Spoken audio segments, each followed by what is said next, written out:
Carmela, it's so nice to see you. Thank you so much for joining me today.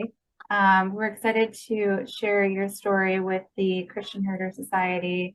Would love you to introduce yourself, share a little bit about you, what brought you to SAIS, your class year, what you studied, anything you'd like to share about SAIS and your experience and what you did afterwards. My name is Carmela Vetri. I'm a Jersey girl. I was born and raised in New Jersey. And then I came to Washington as an intern with what was then the United States Information Agency, which has now become the U.S. State Department. And I worked there as an intern, and I loved the city, so I decided to stay. Then after a year of working, I decided that I wanted to go to graduate school. And then when I saw that Johns Hopkins SAIS had a program in Bologna, Italy, I said, that is for me. And the rest is history. Yes, I know the Bologna community is especially connected and tight with each other. What did you, after SAIS, what was your career? What did that look like? What have you been doing since? Well, my career was I worked for a contract agency, a grantee agency of the U.S. State Department. So I always joke and say I spent your tax dollars because the money came to me through the State Department, which came through your tax dollars. So that's been my joke my entire career.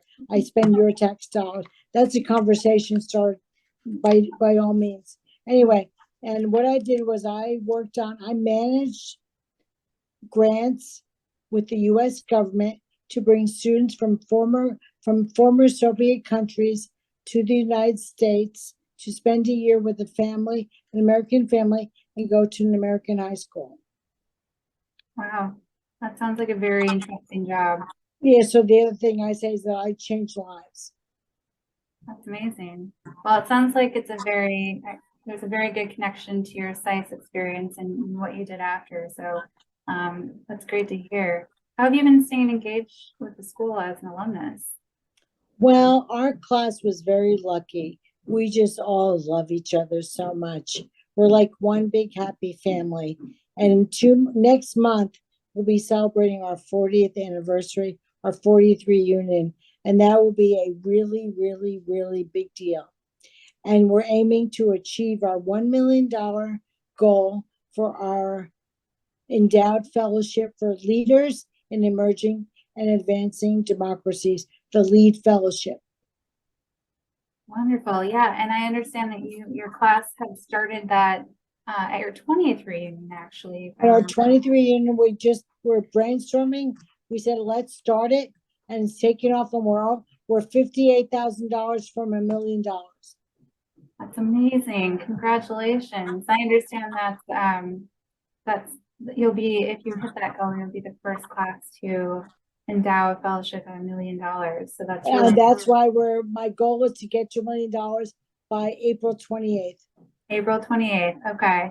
What would you like people to know about the fellowship? How many students has it supported? How can they get involved with it if they want to support this? Well, as we're growing, I think the fellowship has gotten bigger. So I think if I understand correctly, now we can give a full scholarship for 1 year. So that's been our goal, is to give people one scholarship every year. So far we've had 20 fellows. 20, great. Right, so they'll get this fellowship when they're at the Bologna campus, and the idea is to support those future leaders in international relations, correct? That's right. And they all have, their resumes are very impressive. They're very impressive. It's really mind-boggling and heartwarming to see how impressive their goals are. Well, that's wonderful. And have you been able to meet any of them in person over the years? Well, yes. One of my good friends, our class is so close that I'm godmother to 2 alumni sons. So one of my godson's mother, my godson's parents have a party every year.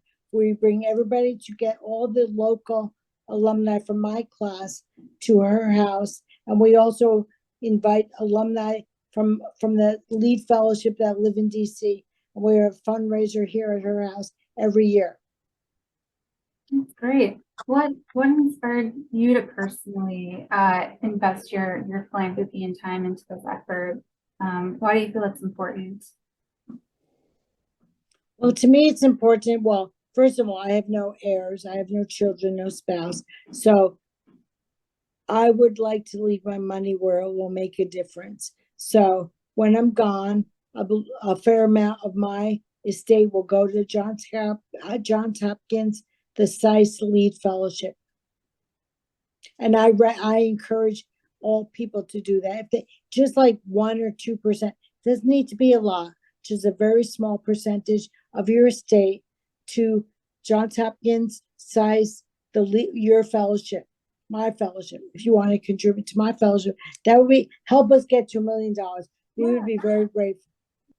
Well, yeah, and I to our members, if you're interested in supporting the Lead Fellowship or other fellowships like this, please reach out to me or any member of development and alumni relations team, and we'll happily provide more information and ways to support this incredible effort that has been led by the Bologna Class of 1983.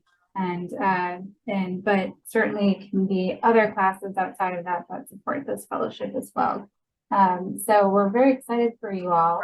Is there anything else about this or yourself that you'd like to share with your I think the fact that we created this fellowship, we've inspired other classes to create fellowships. So I think we blazed that trail. Now other classes are creating fellowships.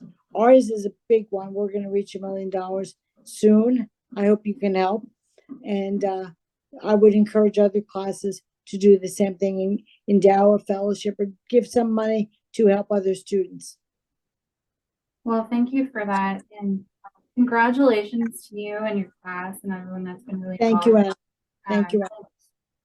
We look forward to staying in touch. I appreciate all you do.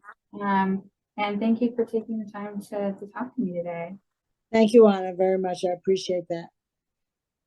And we have to keep things going with Johns Hopkins, with SAIS Europe. We have to keep it going, keep it going, keep it going.